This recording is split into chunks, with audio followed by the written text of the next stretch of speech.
Hey, again, this is Guy Farrow and Daniel Staub What's with up? Farrow Staub at Keller Williams. And today we want to talk about earnest money, which sounds very straightforward. You write a check, you give it to your agent, and you don't see it again until the closing table. But there's actually a lot to earnest money. Much like a good novel, it may seem simple on the surface. Yes. No, much like the ocean, it may seem simple on the surface, but underneath, Yep. it's a maelstrom. That's a much better analogy. Yes. I like that. That's Yes. good. A lot going on underneath the surface. um, so, what is earnest money? Earnest money is a certain amount of money that you're kind of pledging up front to say kind of what it is, how earnest you are, and how willing and how much you want to buy this house. Yeah. This is how much we want this house. Right. We're willing to give you X amount up front to purchase this home. It's almost the origins of it are more like a deposit, but it's evolved over the years to where it's a little bit less like a deposit than I think it was initially supposed to be. Yes. Basically very few people lose their earnest money because if you get out of a deal for something that is a contingency in the contract, bad inspection, doesn't appraise, your financing falls through, you get your earnest money back. So really in Tennessee, the only way to lose it is to change your mind and default on the contract. Yeah. Basically it's very hard to lose your earnest money, very hard, but it's possible. You change your mind before closing. You decide to back out because the roof's leaking after your inspection period. I mean, that could still be vague. Yeah, it depends if it was leaking when you entered into the agreement. Yeah. But Yeah. Well, in either way, let's talk about how much it normally is and kind of the path the earnest money takes. So Okay. You have the buyer, you guys write an offer for a $200,000 house. Yeah. So how much would it be and what would happen to it along the way? So I'm going to tell my client, $200,000 house in our market in Chattanooga, typically what's acceptable is a minimum of 1% Right. of what you're offering. So that would be $2,000. So $2,000, is that cool with you? Normally, yes, that's fine. That sounds good. So we put that in the offer, second page, wherever it is, $2,000 earnest money. Okay, what I'm also going to tell my client is this money is being held. I'm going to write in that this money is held at my real estate firm. And 9 times out of 10, the listing agent is at another real estate firm. Sometimes it's going to be held at the same firm if I'm doing a deal with Daniel or another Keller Williams agent. Right. But it's going to be held at the real estate firm that I work at, and it's going to be held in an escrow account. Your real estate firm isn't making any money. They're not, playing with it in the market or anything. It's being held in an escrow account. The laws around earnest money accounts are extremely strict with the National Association of Realtors. And then at closing, I'm going to show up with the check, and it's going to be deducted from the amount from your bottom line because you've already given it up front. Right. So if it's a $200,000 house, and let's say you're putting 5% down, your clients are putting 5% down, so that's $10,000, right? So, and you have $2,000 earnest money. So when Guy brings that earnest money check from his brokerage to closing, instead of bringing $10,000 as your down payment, you'll bring $8,000. Yeah.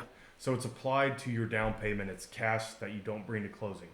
Now, what happens if you terminate a deal because it's a bad inspection? You asking me? Yeah, I'm asking. Oh, okay. What happens? I'm Larry King interviewing you. So, rest in peace. Yeah. What happens? I don't have a good Larry King. It's okay. So what happens if you terminate a deal because of inspections or if the appraisal comes in low? You get your earnest money back. It's pretty much that, plain and simple. You have to have a document signed where everybody acknowledges that you had the right to terminate. That you've got the right to terminate due to X, Y, and Z reasons, and the seller agrees that the buyer gets the earnest money back. And sometimes those can be contentious, but they have to get signed, and it's pretty black and white most of the time. Yeah. And it gets signed, and then the buyer gets their earnest money back. Takes a few days. If it happens in the very beginning, most real estate firms need to have the money in their account for 14 days. So if you back out within 6 days, it may take another Week, 2 weeks to get 7, to- 8 days to get it back. Yeah. Because it's got to clear through all of their systems. Yeah. But other than that, it's pretty simple.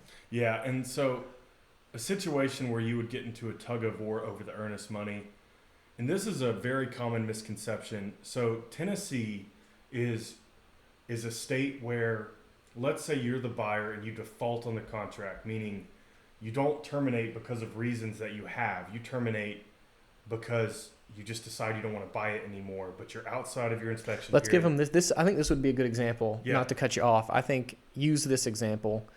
It's a hot market like it is. Yeah, You have a home to sell. right. You are getting a little risky and you're saying, and you need to sell this home for the financing, but you decide to not include a home to sell contingency because you don't want to lessen your chances to get this home. You're like, okay, my home should sell within 10 days. This market's crazy. Or, sell within a day. This market's crazy. Let's leave that contingency out of the contract because I really want this home and I don't want to lose it. Then that happens. And then you don't sell your home. and then something crazy happens and your home doesn't sell. You don't have that contingency to back out. And now you can't buy this next house, but you're not protected in the contract. So, great example. So, in fact, I had someone else do that to one of my clients last year. Yeah. And so, essentially, the deal is at that point, you would lose your earnest money, right? Because you are defaulting on the contract. You're not getting out of the contract with a contingency that allows you to get out of the contract. You're just saying, screw it, I'm not showing up. Now, not only should the seller get your earnest money, but they could sue you. Will they? You'd have to cause some serious damage to make someone mad enough to go through that. But they, you can't just default on a contract and say, oh, you can have my $2,000 of earnest money, because sometimes They want more. Yeah, they want more than that. Now, in Georgia, that's called a non-recourse state, which is, in my opinion, far superior law. In Georgia, all the seller can do is take your earnest money. So earnest money is more important down there because the seller's thinking, this is the only thing I have. We could get through this 30-day process and they just don't show up. And all I've got is their little $2,000. Maybe I should actually get $4,000 because that's the top limit of what I can get from them. Whereas in Tennessee, and it varies state to state, I think Texas, it's 5 times the earnest money. I was talking to an agent out there, and I think she said the maximum recourse is 5 times the earnest money. Oh, wow. But either way, it's earnest money is just used to show you're serious and to protect the seller from you changing your mind. I have had clients lose earnest money maybe twice. I can't even think of once, but I'm sure over 6 years it's happened. But if you're smart and you just pay attention to your deadlines, you should never lose it. Yeah, you shouldn't. I'll say one thing I learned this year that in the past, and it just goes to show how you're always evolving as an agent.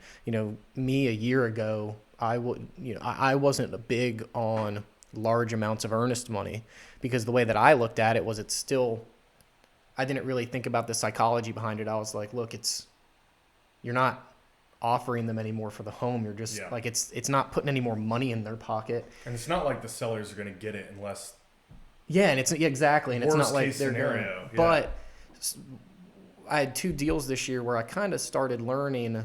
I had one deal where I learned it, and then I applied it to another deal where we gave a significant amount of earnest money over what the Chattanooga industry standard would be in our area, which would be 1%. So you gave more than 1%. A lot more than 1%, and we were in multiple offer deals in both of those, and we got it. And I think it was the earnest money because we gave them pretty much purchase price on both of them. Right. And I think that it maybe wasn't the defining factor that had them go with our offer, but it was, I think, the psychology behind it. Whoa, they're putting more than the other offers here. They've got more money, which sellers always like to know that the buyers have a little money. Yeah, and now what I've told my buyers too is it's not a double-edged sword, but you have to understand, because I'm explaining this to them, saying, hey, I think you should put more down. Here's why. Here's my experience. But the more money there is, the more chance a seller may want to fight over it if they don't agree with the reason you're That's a backing good out. point. So I like to say that, but I'm now a proponent of as much more earnest money as you can. Yeah, because, and again, just don't be an idiot, and you shouldn't lose your earnest money. Yeah. I guess if some tragedy happens and you just can't, I don't know. Yeah. Well, that's it. That went better than I thought. Earnest We money were is thinking that was interesting. going to be a dry Yeah. topic. I told Daniel, I said, earnest money is boring. And it is. But still better than we thought. All right. Thank you for joining us. Thank you.